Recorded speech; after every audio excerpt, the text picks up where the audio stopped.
High definition camera, long battery life, high audio quality ഉണ്ടെങ്കിൽ best. അതിനുള്ള perfect collection മറ്റെവിടത്തെക്കാളും ഇവിടെയുണ്ട്. മൈജി ഫ്യൂച്ചർ. സന്ദീപ് വാര്യർ ആഴ്ചകൾക്ക് മുമ്പ് വരെ ബി.ജെ.പിയുടെ മുഖമായിരുന്നു. പാർട്ടിക്കുള്ളിൽ നിരന്തരം അവഗണന നേരിടുന്നു എന്ന അദ്ദേഹത്തിന്റെ വാക്കുകൾ രാഷ്ട്രീയ കേരളം ഞെട്ടലോടെയാണ് കേട്ടത്. എ.കെ. ബാലനും സംഘവും ഇറങ്ങിക്കളിക്കുന്നതിന് മുമ്പേ വി.ഡി. സതീശനും ഷാഫി പറമ്പിലും വി.കെ. ശ്രീകണ്ഠനും നടത്തിയ ചടുല നീക്കം സന്ദീപിനെ കോൺഗ്രസ് ക്യാമ്പിലെത്തിച്ചു. പോകുന്നവർ പോട്ടെ എന്ന് നിസ്സാരമാക്കിയവർ അറിഞ്ഞില്ല വരാൻ പോകുന്ന എട്ടിന്റെ പണിയും.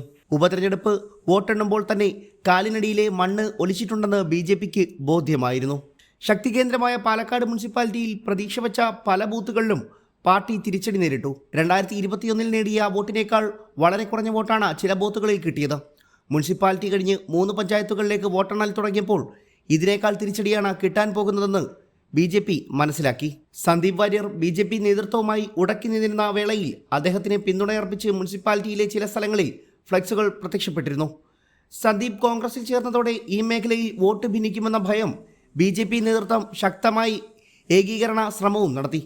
ഒരു പരിധിവരെ അതിൽ വിജയിക്കുകയും ചെയ്തു. എന്നാൽ പണി കിട്ടിയത് മറ്റു ഭാഗങ്ങളിലാണ്. കൽപ്പാത്തി, പുത്തൂർ തുടങ്ങിയ മേഖലകളിൽ തനിക്ക് ബന്ധമുള്ളവരുമായി സന്ദീപ് സംസാരിച്ചു എന്നാണ് വിവരം. ഇവിടെ സന്ദീപ് കയറി കളിക്കുമെന്ന് ബി.ജെ.പി നേതൃത്വം പ്രതീക്ഷിച്ചുമില്ല.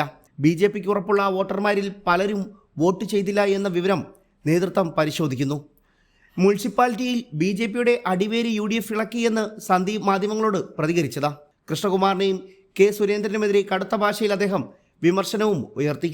അതേസമയം കോൺഗ്രസ് അടുത്ത നീക്കത്തിന് ഒരുങ്ങുകയാണ്. തദ്ദേശ തെരഞ്ഞെടുപ്പ് ഒരുക്കത്തിന്റെ പാലക്കാട് ചുമതല കെ മുരളീധരനാണ് നൽകിയിരിക്കുന്നത്. അദ്ദേഹം വരും ദിവസങ്ങളിൽ പാലക്കാട് ക്യാമ്പ് ചെയ്ത് പ്രവർത്തനം ആരംഭിക്കുകയാണ്.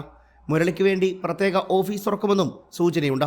മുരളിക്കൊപ്പം ചേർന്ന് സന്ദീപ് കൂടി പാലക്കാട് കേന്ദ്രീകരിക്കുന്നതോടെ ബി.ജെ.പിക്ക് തലവേദന ഇരട്ടിയാകും. ബി.ജെ.പിയുടെ നഗരസഭാ കൗൺസിലർമാരിൽ 4 പേർ കോൺഗ്രസ് ക്യാമ്പിലേക്ക് മാറുമെന്ന് സൂചനയുണ്ട്. മുരളിയും സന്ദീപും മുനിസിപ്പാലിറ്റി കേന്ദ്രീകരിച്ച് പ്രവർത്തിക്കുന്നതോടെ ഈ നീക്കങ്ങളും പ്രതീക്ഷിക്കാം. ഏത് തിരഞ്ഞെടുപ്പ് വന്നാലും കൃഷ്ണകുമാർ തന്നെ ബി.ജെ.പി സ്ഥാനാർത്ഥിയാകുന്നു എന്ന സന്ദീപിൻ്റെ ആക്ഷേപം ബി.ജെ.പി പ്രവർത്തകരിലും വലിയ ചർച്ചയായിട്ടുണ്ട്. തിരഞ്ഞെടുപ്പ് വേളയിൽ ഏറെ ചർച്ചയായത് 5 പേരുടെ കളംമാറ്റമാണ്. P V. Anvar, doctor P. Sarin, A K. Shanib, N K. Sudheer, Sandeep Warrier തുടങ്ങിയ കളം മാറിയ 5ൽ 4 പേരുടെയും രാഷ്ട്രീയ ഭാവി ഇപ്പോൾ ചോദ്യചിഹ്നമായി നിൽക്കുന്നു. സന്ദീപ് വാര്യർ മാത്രമാണ് ഇക്കൂട്ടത്തിൽ ചിരിയോടെ നിൽക്കുന്നത്.